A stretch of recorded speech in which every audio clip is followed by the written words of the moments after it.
Metallica is the most successful metal band in history. They have sold more than 120 million albums worldwide, toured on all 7 continents, yes, including Antarctica. And after more than 40 years in their career, they still managed to sell out stadiums across the globe. But how did they achieve that? Well, one could argue that a huge part of their success comes thanks to him. A musician loved and hated by many, he is without a doubt someone you would beg to have in your band if you even want a small chance of succeeding in the music business. Today, we will talk about Lars Ulrich and the influence he had on Metallica's enormous success. Before we dive in, we have to quickly add some context, and that leads us to Denmark, where Lars was born on December 26, 1963. At the age of 9, he attended a Deep Purple concert, which sparked his desire to become a rock star. When he was 16, he moved to California to follow in his father's footsteps in tennis. For those who don't know, Lars's father was Torben Ulrich, a professional tennis player, but that didn't work out. He finally decided to pursue a career as a musician after attending a Y&T show. In 1981, he discovered Diamond Head, a British heavy metal band that had just released their debut album called Lightning to the Nations. He liked the band so much that he traveled from San Francisco to London to meet them, showcasing early on a major talent that Lars has: networking. If you want to reach the big leagues with your band, writing good songs is not enough. You have to be smart at getting your name out within your industry, because it can open doors you never thought possible. And that's exactly what Lars did.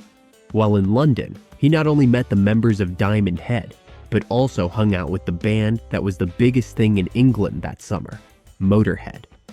They were headlining the Heavy Metal Holocaust, a show that was going to take place at the Port Vale football stadium for 40,000 people.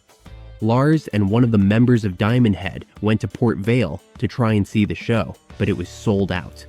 Long story short, they told someone working there that they were friends with Lemmy and that they knew some of the road crew. Not a lie, considering they had really met Lemmy before, after following the band's bus for almost a week. And surprisingly, they managed to enter the backstage area and get into the Motorhead compound at the stadium. This wasn't the only time teenage Lars hung out with the band, because a few weeks later, he got to be present at a Motorhead rehearsal thanks to a friend who had gotten to know the band's management. He even appears on the sleeve of one of their albums. Imagine being just 17 years old and already hanging out with one of the most popular bands of the time. It's like if today a 17-year-old aspiring pop singer hung out with Taylor Swift, or a 17-year-old aspiring rapper was friends with Kendrick Lamar. You know, you're in a really fortunate position. During this trip, Lars also bought several records from bands that were crucial to the new wave of British heavy metal scene. This is important because early in Metallica's career, they played cover songs from these bands without telling anyone they were covers. Lars's passion for British metal bands was the reason Metallica could release their first song. In December 1980, the Michael Schenker Group played at the Country Club in Reseda, California. Brian Slagle and his friend John Cornarents were at the show. John was helping Brian with a fanzine and a new album of metal songs. After the show, John saw a kid in the parking lot wearing a Saxon European Tour t-shirt. In 1980s LA, hardly anyone knew who Saxon was, let alone wore an European t-shirt. John went up to the kid, who turned out to be Lars. Lars explained that he loved British heavy metal bands and had just moved from Denmark. That's how John, Lars, and Brian became fast friends. Fast forward a year and a half later, Brian was putting together the compilation album. Lars called him and asked if his new band could be featured on the record. Brian agreed, and as a result, Metallica appeared on the first pressing of the Metal Massacre compilation with their song Hit the Lights. The rest is history.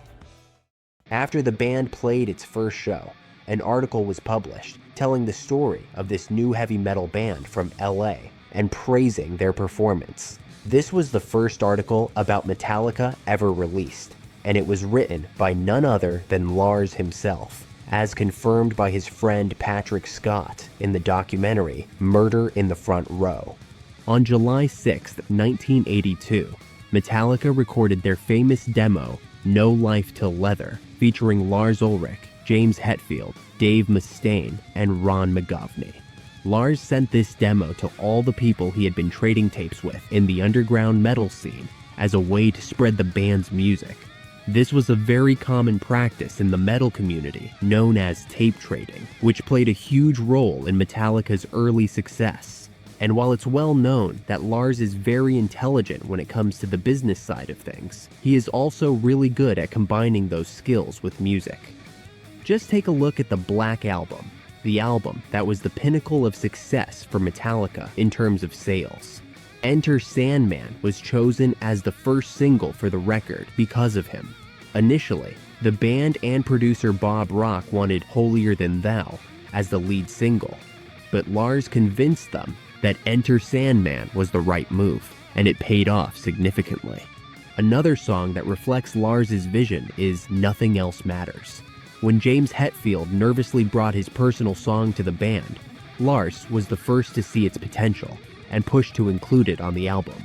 Adding to this, Metallica is a band where the drummer plays a significant role in songwriting. James Hetfield typically writes the main riffs that form the foundation of the song, but Lars is responsible for arranging and coming up with the final product. This is why you often see only James and Lars credited on Metallica's songs. Lars's vision has been clear from the moment he decided to become a rock star. As Lloyd Grant, who played lead guitar on the first Hit the Lights recording, put it best, "Lars was already a pretty interesting guy when I first met him. He knew exactly what he was looking to do." And that character and personality really comes through when he interacts with fans. If you look up stories online about fans meeting Lars, you'll notice a common theme. People often mention how he makes everyone feel comfortable and valued. Even those who've met him multiple times often mention how he remembers specific details from previous encounters. It's not just about having a good memory, charisma, or confidence. What really stands out is his genuine understanding of his role in Metallica and his connection with fans.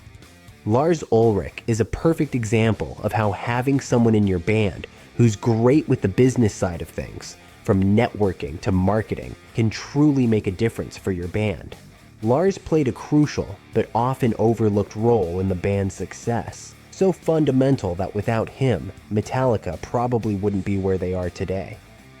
Thank you for watching, and I'll see you again in the next one.